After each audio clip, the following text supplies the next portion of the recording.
নমস্কার বন্ধুরা, আমি চলে এসেছি আবারও একটা ভিডিও নিয়ে। আজকের বিষয় হচ্ছে এবছর রথযাত্রা কবে এবং যাদের বাড়িতে রথের পুজো হয় তাদের কি কি উপকার হয় এবং রথে নিত্যদিনের প্রসাদ কি কি হয়, আজকে সেই আলোচনাই তোমাদের কাছে করব। চলতি বছরে রথযাত্রা উৎসব 16ই জুলাই বৃহস্পতিবার 1 শ্রাবণ 1433 বঙ্গাব্দে পড়েছে। হিন্দু পঞ্জিকা অনুসারে আষাঢ় মাসের শুক্লপক্ষের দ্বিতীয় তিথিতে এই উৎসব উদযাপিত হয়। সনাতন ধর্মে জগন্নাথ দেবের রথযাত্রা উৎসবের পূর্ণ তিথিতে পুজো ও রথ টানার বিশেষ আধ্যাত্মিক ও মানসিক গুরুত্ব রয়েছে।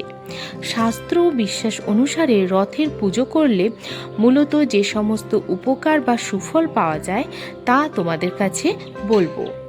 শাস্ত্রে বলা আছে, রথের ওপর জগন্নাথ দেবকে দর্শন করলে সমস্ত পাপ থেকে মুক্তি মেলে।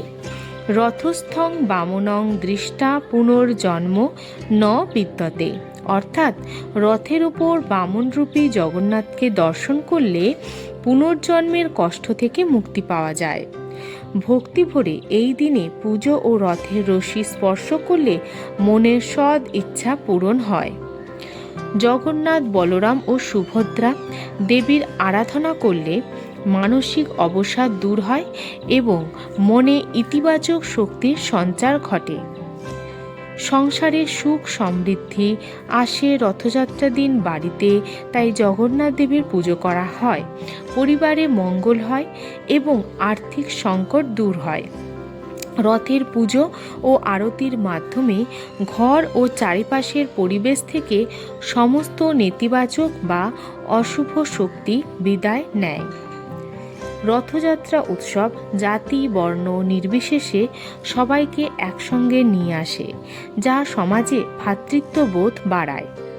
রথের পুজো করলে বাড়িতে নিত্যদিনের প্রসাদ কি কি দেয়া যেতে পারে?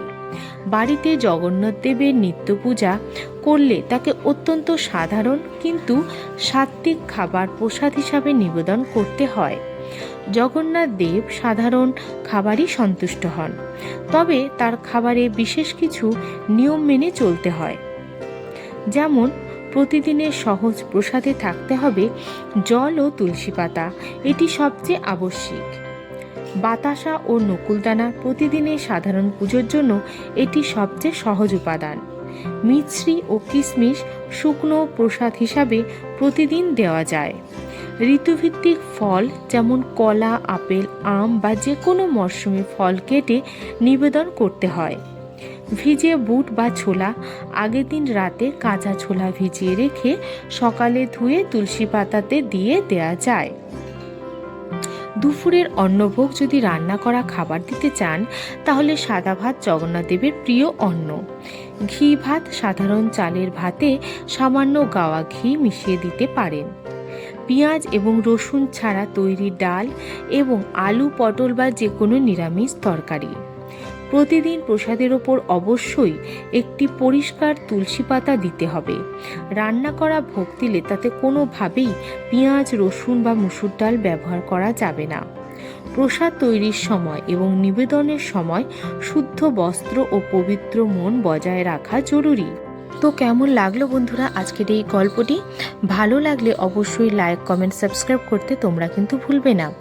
আর রথ সম্পর্কে আরও বিশেষ কিছু জানলে অবশ্যই আমার কমেন্ট বক্সে কমেন্ট করবেন। আজ তাহলে আসি বন্ধুরা, আবারও দেখা হবে অন্য কোনো নতুন ভিডিও নিয়ে।